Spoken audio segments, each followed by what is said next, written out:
जय श्री कृष्ण। श्री कृष्ण ने जब असुरी और दैवीय गुणों का वर्णन किया तो अंत में उन्होंने सब लोगों को इस बात के लिए प्रेरित किया कि इन गुणों के विकसित करने के लिए, दैवीय गुणों को अपने अंदर लाने के लिए आपको धर्म ग्रंथों का पालन करना पड़ेगा। शास्त्रों में कही गई बातों के आधार पर अपने जीवन धारा को चलाना पड़ेगा। जब श्री कृष्ण ने जीवन में शास्त्रों के अनुसार, धर्म ग्रंथों के अनुसार जीवन चलाने के लिए उपदेश दिया तो अर्जुन के मन में शंका उठी कि जो व्यक्ति शास्त्रों के आधार पर जीवन व्यतीत नहीं करता परंतु परम पिता परमात्मा की श्रद्धा से भक्ति करता है, तो क्या शास्त्रों को जीवन में आधार ना मानने पर और श्रद्धा करने पर जो भक्ति की जाती है तो वो बेकार है? तो इसका उत्तर श्री कृष्ण कैसे देते हैं वो आज के श्लोक में वो अर्जुन को समझाते हुए कहते हैं। श्री भगवान उवाच त्रिविधा भवती श्रद्धा देहि नाम सा स्वभावजा सात्वकी राजसी च एव तामसी च इति ताम शृणु। जब अर्जुन ने ये कहा कि आप जो शास्त्रों के अनुसार काम नहीं करते पर श्रद्धा रखते हैं, उनकी श्रद्धा को आप किस श्रेणी में रखेंगे? क्या उसको राजसी श्रेणी मानेंगे या उसको सात्विक श्रेणी मानेंगे या उसको तामसिक, अर्थात इन तीनों में से किसी ना किसी श्रेणी में तो आप उनकी श्रद्धा को रखोगे। तो इसका उत्तर श्री कृष्ण ने दिया। वह बोले कि प्रत्येक प्राणी स्वाभाविक रूप से श्रद्धा के साथ जन्म लेता है, अर्थात जब इस संसार में व्यक्ति जन्म लेता है तो श्रद्धा उसके साथ जन्म लेती है। कोई भी व्यक्ति बिना श्रद्धा के इस संसार में नहीं जन्म लेता और वह श्रद्धा सात्विक, राजसिक, तामसिक तीन प्रकार की हो सकती है। और इस तीन प्रकार की श्रद्धा को अब तुम जरा विस्तार से सुनो।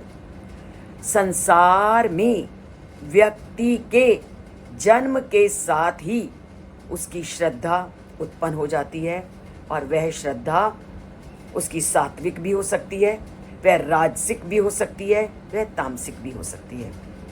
और इसका पूरे के पूरे तरह के लोग हमें संसार में देखने को मिलते हैं। कोई भी ऐसा व्यक्ति नहीं श्रद्धा उसके अंदर नहीं, परंतु सबके अंदर विद्यमान श्रद्धा के भाव अलग अलग हैं। कुछ लोग कहते हैं मैं ईश्वर में विश्वास नहीं करता। वो ईश्वर में विश्वास नहीं रखता पर किसी ना किसी श्रद्धा, किसी ना किसी सत्ता में तो वो विश्वास रखता है, तो श्रद्धा तो उसकी है। इसी प्रकार कोई अन्य लोग हैं, वो ईश्वर में, ज्ञान में विश्वास न रखकर किसी तीसरी चीज में विश्वास रखता है, तो श्रद्धा तो उसमें भी है। तो श्रद्धा के हर व्यक्ति में अलग अलग स्वरूप हैं। तो संसार में कोई भी व्यक्ति नहीं है जो श्रद्धा से रहित है, क्योंकि श्रद्धा मानव का एक अविभाज्य अंग है। व्यक्ति के जन्म के साथ ही श्रद्धा उसके साथ जन्म लेती है और इसके भिन्न भिन्न स्वरूप हैं। जिन व्यक्तियों की धर्म ग्रंथों में आस्था नहीं है, इसका ये मतलब नहीं कि वो व्यक्ति आस्थाहीन है, क्योंकि उनकी आस्था अगर धर्म ग्रंथों में नहीं है तो किसी दूसरी चीज में है। उनकी बुद्धि में धर्म ग्रंथों की अपेक्षा हो सकता है कोई तार्किक क्षमता हो, कुछ सोचने की क्षमता हो, या उनके इंद्रियों में कोई बोध क्षमता हो, अथवा वह उन सिद्धांतों पर आधारित हो तो श्रद्धा तो है, परंतु अगर वो धर्म ग्रंथों में श्रद्धा नहीं रख रहा तो हमें ये कहना कि उसमें श्रद्धा नहीं है तो ये अनुचित है। वह अपनी बुद्धि को धर्म ग्रंथों में ना लगाकर जिन अन्य तर्कों में, जिन अन्य इंद्रियों के ज्ञान में लगाता है तो वह भी उसकी श्रद्धा है। अब इसे हम एक उदाहरण से जानते हैं। उदाहरण से जानने के लिए आप संसार में क्या देखते हो कि बहुत सारे लोग ऐसे होते हैं जो कहते हैं मैं भगवान पर इसलिए विश्वास नहीं करता क्योंकि मैंने उस भगवान को अभी तक देखा नहीं। उसने क्योंकि उस वस्तु को देखा नहीं तो वह उसके अस्तित्व का उसको बोध नहीं होता, पर वो उसमें विश्वास ना करके किसी अन्य में विश्वास करता है तो वह भी उसकी एक प्रकार की आस्था है। और कोई दूसरा व्यक्ति संसार में है जो कहता है कि बहुत सारे प्राचीन ग्रंथ हुए, बहुत सारे शास्त्र हुए, वो कहता है कि मैं प्राचीन ग्रंथों के प्रामाणिकता में विश्वास नहीं रखता। अर्थात जो प्राचीन ग्रंथ या शास्त्र जो कहते हैं वो मेरे लिए प्रामाणिक नहीं है, और इसके स्थान पर वो आज जो विज्ञान समाज में चल रहा है वह विज्ञान के सिद्धांतों को स्वीकार करता है। तो अगर वो प्राचीन ग्रंथों में विश्वास ना करके, प्राचीन शास्त्रों में विश्वास ना करके विज्ञान में विश्वास कर रहा है, विज्ञान के सिद्धांतों को स्वीकार कर रहा है, तो यह भी उसका जो एक विश्वास का प्रकार है, एक प्रकार के श्रद्धा है। क्योंकि उसने प्राचीन ग्रंथों को देखा नहीं, उसने प्राचीन ग्रंथों को अध्ययन नहीं किया, और वो आज के विज्ञान को देख रहा है और उसमें अगर विश्वास कर रहा है तो वो भी उसके द्वारा स्वीकार की गई श्रद्धा है। ऐसे ही पिछले ज़माने में भी विज्ञान था, आज में भी है, और आज जो विज्ञान है हो सकता है आने वाले समय में उस विज्ञान के स्वरूप में परिवर्तन आ जाए। तो जो विज्ञान के स्वरूप हमें आज सत्य लग रहे हैं भविष्य में वो गलत हो सकते हैं, और आने वाले लोग उनको ना माने तो ये भी गलत नहीं, ये उनकी श्रद्धा है। तो श्रद्धा कभी बिना जन्म के साथ ही श्रद्धा का जन्म होता है। कोई भी व्यक्ति संसार में ऐसा नहीं है जिसके अंदर श्रद्धा नहीं है। केवल श्रद्धा के प्रकारों में अंतर होता है। जो जैसा अनुभव करता है उसकी उसके प्रति वैसी श्रद्धा हो जाती है। जैसे आप संसार में लोग देखते हो कि कोई राम को मानता है क्योंकि उसकी उनमें श्रद्धा है, कोई कृष्ण को मानता है उसकी उसमें श्रद्धा है, कोई बाबा को मानता है तो कोई गुरु को मानता है, और कोई माँ पार्वती को मानता है तो कोई शेरा वाली माँ को मानता है। तो जिसकी जिस देवता में जैसी श्रद्धा होती है वो उसको उसी रूप में स्वीकार करता है।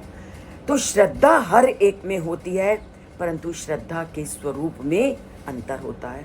और संसार में ऐसे भी लोग हैं जो ईश्वर को ना मानकर विज्ञान के सिद्धांतों को ही सत्य मानते हैं। क्यों? उनकी श्रद्धा उसमें है। तो ये कहना कि उसमें श्रद्धा नहीं है तो ये पूर्णतः गलत है। श्रद्धा हर व्यक्ति में होती है, परंतु श्रद्धा के प्रकार भिन्न भिन्न होते हैं। कोई ईश्वरीय सत्ता में विश्वास करता है, कोई धर्म ग्रंथों की सत्ता में विश्वास करता है, तो कोई विज्ञान की पक्ष को मानता है। तो इस तरह श्रद्धा के सात्विक, राजसिक और तामसिक रूप होते हैं। और ये राजसिक, तामसिक, सात्विक रूप कौन से हैं इसको एक एक करके श्री कृष्ण आगे वर्णन करेंगे। और इसको अनेक लोगों ने अनेक प्रकार से इसका वर्णन किया है। साइंस वाले, अब मैं इनको एक उदाहरण से साइंस वालों को लेके आपको स्पष्ट करती हूँ। भौतिक शास्त्र में एक वैज्ञानिक हुए थे, वाल्स एस टाउन्स। इन्होंने बहुत सुंदर तरीके से इस तथ्य का वर्णन किया है कि विज्ञान को भी विश्वास की आवश्यकता होती है। तो विश्वास क्या है? श्रद्धा।